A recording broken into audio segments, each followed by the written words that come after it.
Ladies and gentlemen, I'm your friend, Mike Brady, and I'm the producer for the upcoming video game virtual museum experience, Ocean Liner Designs Grand Voyage. Welcome to one of our first update videos. I'm very excited to tell you some of the things that we've been working on for the past few weeks and months, because goodness knows that we've been busy. Now, first of all, thank you so much for all of your beautiful and lovely comments. They're all really upbuilding. Some of your recommendations the team has even taken on board. We love to see it, so keep them coming. Now, we've got a few things to run through. Some of this stuff you guys will be really excited to see. So what is Grand Voyage? I think a lot of you would know by now that it is essentially like a virtual museum experience with gamified elements where you can walk around and explore vehicles that have been lost to history. And I say vehicles because even though the focus of the game will be on maritime history, where you'll be able to explore ships that haven't existed for decades, you'll also be able to explore other interesting things like airships from history, like the Hindenburg. Imagine being able to like stand in the Hindenburg's observation deck and look down at New York City. That is a thing that you just can't do anymore on something of that scale. And so we really want to try and bring this era back to life. So that's our guiding philosophy. We're very excited to do it. And one of the first big updates and something we're really excited to talk to you guys about is the fact that we've launched a Patreon for the project. Now, Grand Voyage is entirely self-funded. What I'm doing is taking all the revenue that comes through from the Ocean Liner Designs YouTube channel and funneling it into the development of Grand Voyage. So I'm not coming around here rattling the tin saying, guys, please give us your money. That's not what it's about. This isn't like a GoFundMe. This isn't being crowdsourced or anything like that. But we want to give you guys the opportunity to interact with the project at a bit more of a deep level. So we've launched a Patreon. Obviously, it helps to get some community funding. The Patreon will enable you guys, if you're interested in supporting the project and interacting with it at a deeper level, to get early update posts, some exclusive updates, some behind the scenes things. There's some really cool merch that will be going out that is actually run by Patreon. They dispatch that and get it to you, including a luggage sticker done in the style of an old 1930s ocean liner, and also a coffee mug that will only be available to patrons.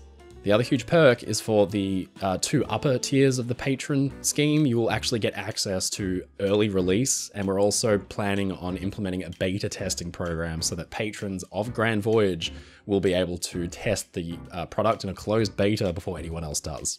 So that's really exciting. And so if you feel like you want to support the project and get a little bit more involved than the average person, please think about heading over to Patreon and signing up, because you'll be able to see some really cool behind the scenes stuff. And in fact, if you were on the Patreon already, you would have already seen this video because the patrons would have got it in advance. Now that actually takes me to the whole concept of when will this game be launching and what's the whole timeline and the plan. So at the moment, we have a nominal launch period. We're aiming for timelines leading towards summer of 2024. So the team is working to a deadline where we want to launch June, July 24, in time for the American summer holidays and kind of that summer break, which is a really exciting time to be able to get your hands on a new product like this. Now, is this liable to be delayed? We have taken on some new team members who are helping us maintain kind of best standard and best practice for actual video game development. We're doing our best to work within our team's constraints and what we're actually all kind of capable of without kind of overstressing or overdoing it. So I'm very confident that we'll be able to make a summer 2024 deadline. We've already made some huge progress. There's still a lot more to do, but everybody's working really hard, and we've actually taken in a lot more team members to help us do that. We'll talk about those more in a minute. The beta program, we're going to engage in a closed beta, which means that a number of people will be able to get their hands on Grand Voyage earlier to help test. Now we're looking at getting a beta program in place around about the February 2024 mark. Now the closed beta will be made available to a select group of people that will be mostly made up of Ocean Liner Designs patrons and channel members, and Grand Voyage patrons. You guys have supported the channel and what we're doing for the longest time. You'll be able to engage in the beta to some extent. How exactly we're going to run that, we're still designing, but we'll get back to you guys so you can expect some updates on that getting towards the end of the year, maybe the start of next year. But if you really want to be first off the mark, like I said, head over to the Grand Voyage Patreon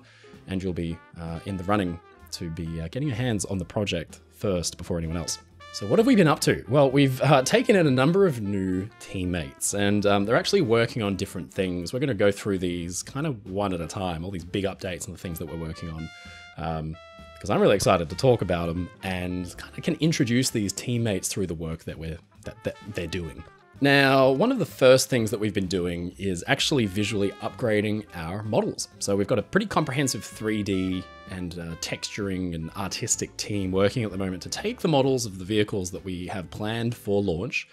As you guys know, those are the Greek cruise ship Laconia, the Commonwealth ocean liner Empress of Ireland, and the British airship R101. And the models that did exist, we've got the art team actually visually upgrading them. So probably the biggest visual upgrade has been to the exterior models, and that's involved plating them. Now, ships of that era were made with thousands and thousands of individual components like steel plates. They have a very specific look, they look very industrial, and one of the criticisms that we got when we first dropped our announcement trailer was that the Empress of Ireland, she's got a nice smooth hull, and you can't see any of the detail. That really gives the ship that unique character, and we want you guys to be able to get up close and personal with these ships, interact with them, and kind of see them as if you would have standing in the bottom of a dry dock, for example, looking up at these things 100 years ago.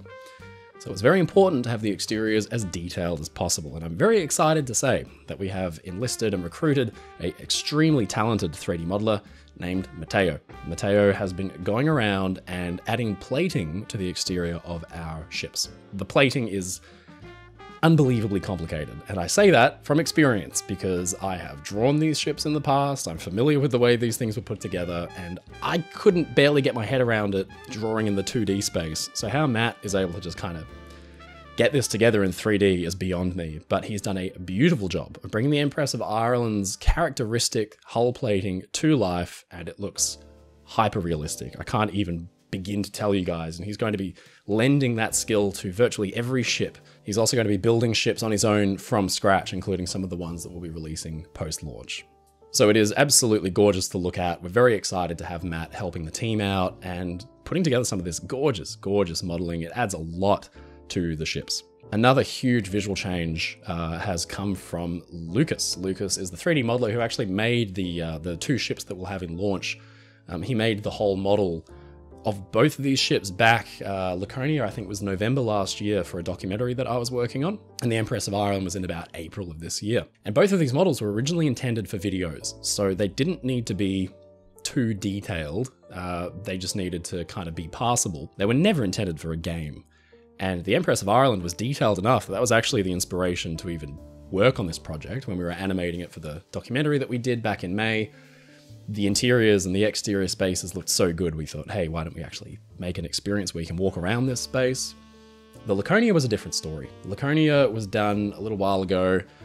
She was a beautiful model. The fact that Lucas did it so quickly is quite impressive, but she wasn't to the same kind of level of detail as the Empress of Ireland. So Lucas has gone back and completely overhauled the Laconia. He has up-detailed it, and now the Laconia is probably even more detailed than the Empress of Ireland model, which is hilarious because Laconia and the Johan van Oldenbarnevelt, that she was originally known as, have been almost forgotten to history. There's very, very, very little reference information out there, and what Lucas has been able to do, and I'm playing some before and after screenshots right now so that you can see them, what he's been able to do with this model is nothing short of inspirational. We've had the whole team looking at this stuff, going crazy about it. Lucas is doing a spectacular job, and we are super excited for you guys to walk around this space because this is a ship that hasn't been brought back to life, hasn't been seen since the 60s when she sadly burnt and sank. So Laconia is a ship I'm really excited to walk around. One of my favorite spots is the ocean bar, which you'll be seeing a little bit more of in a minute. Now, while things are all going really well at sea, up in the air, Tino has been working very hard on the R101 airship. Now, the exterior of the airship is coming together very, very nicely. The engine cars are unbelievably detailed. He's put in a ton of work actually checking out, how these things were put together. Fortunately, there are some great photographs of these engines in place. He's also started working on the control car. So we're enlisting the help of airship enthusiasts and historians to kind of help us out figuring out what these dials were. He's included a few interesting details. For example, you'll notice that the altimeter for the R101 is mounted at a sharp angle, and I don't know why. So we're kind of figuring out why it is the way that it is. But the R101 looks superb. That's something we're all really, really excited for. We've already started testing the levels for the R101, where you'll be able to, soar above the skies or walk around a recreation of RAF Cardington, which was the British airbase for airships. So things are going very well indeed on the art side of things. There is a little bit more to talk about. We'll come back to that in a minute. The developer team have been working on turning this experience into really an interactive game. And heading this up are Matt, our developer, our lead developer, Matt Hughes, who's been working very, very hard, and getting assistance from Kelsey. Kelsey's joined the team. She's got a software engineering background. She's helping us out very much with coding within Unreal Engine and serving alongside Matt to really bring this experience to life into quite an interactive environment. One thing that Matt's been working really hard on is the interactive ability within the ship. So we want you to be able to play with these vehicles, do things, engage with your environment in interesting ways. And there are some very simple things that we can do where you can feel like you have kind of control over this space, like a passenger might have. So he's put together this little video. I'm actually going to stop talking for a minute and play the video because it shows a little level of interactivity that you'll be able to see. It also gives you some beautiful ambience and atmosphere, gives you an idea of what this is going to sound and look like when it's finished. So enjoy.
So that was the ocean bar in the Laconia, by the way. That was the room I was telling you about. That's one of my favorites. Those beautiful big windows there over on the side. As you can see, you can turn switches on and off. You can open and close doors. It changes the environment. Obviously, it's they're all, they have sound. You'll be able to walk through the ship, and whatever doors are designed to be open for you to explore, you'll be able to open them. If you can't go in, it'll be locked and it'll sound locked, so you won't be able to go into that space. So it gives you really the ability to go through and explore this ship and open a door, see what you might find. You can also go into spaces and turn the lights on and off. And actually this leads me to a point I wanted to talk about during the art part of the discussion, the art team. The ship's interiors are coming along very nicely. I want to show you some, but I've decided against it. We're still working as a team on getting them to a point where we're happy to show them off. Liam has been working extremely hard. Liam Sharp is our interior modeler. He's a 3D modeler who's been working crazy hours on getting the Empress of Ireland's interior spaces ready for you guys to experience for the first time. And when coupled with some of the interactive things that Matt's been putting together, I can just tell you it's a really, really special experience. Can't wait to show this off to you guys because these spaces are just wild. We've got a new team member, Tatiana, who's joined us, who will be helping to texture these spaces, which are all really elaborate, a lot of elaborate timbers, a lot of elaborate patterns and things like that. Tatiana's got a lot of experience actually texturing aircraft liveries. She's got a decent following. Her online name is Cessna Rocks. She has made liveries for flight simulators and things, but one of her real passions is maritime history, as it happens. So she's putting together these gorgeous, gorgeous interior textures to complement Liam's models. And then this is all being assembled in the ship so that there won't be load screens in between walking around the ship. You'll just be able to open a door and walk in and you'll be in the room. And crucially, the room will not be empty. it will have people in it. And this is another thing that I'm super excited to tell you guys about. I have always wanted to see people in these environments. I'm kind of fascinated, in case you can't tell, with the way that people used to dress. I'm fascinated by the whole thing around how people interacted with these environments. These weren't just sterile spaces, they had people. So we're working with also a very talented artist named Nastasia, who is essentially our NPC clothing artist. So we can generate characters in a character generator to make them engine friendly, and she's dressing them. And I'll show you a test that we've just done together. This is a first/second class passenger male from about 1910. And this is for the Empress of Ireland model. And so essentially we can apply this outfit to any number of male characters and mix and match clothing items. We'll have female characters in era appropriate outfits. We'll have crew members.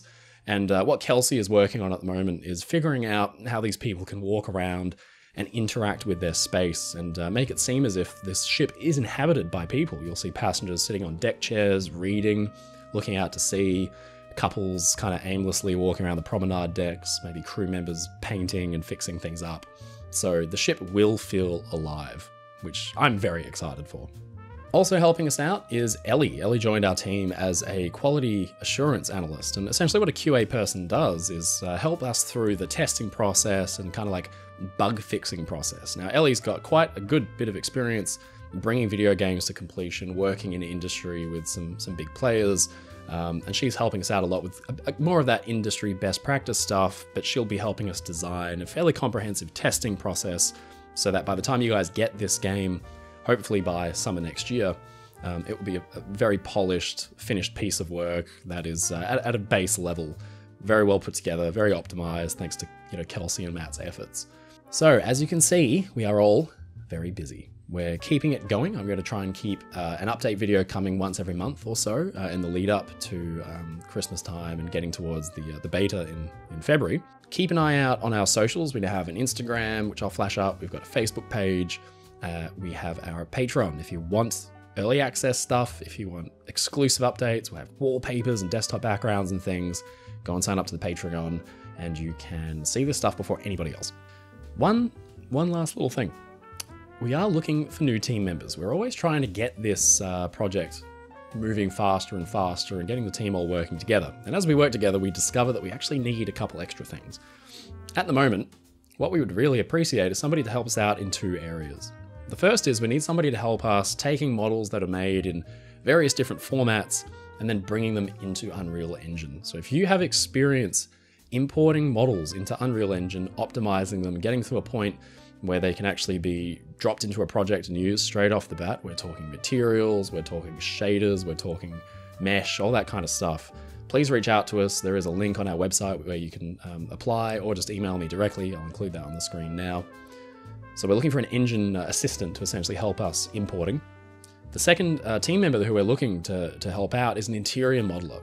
We need somebody to help Liam bring the interiors of these vehicles to life.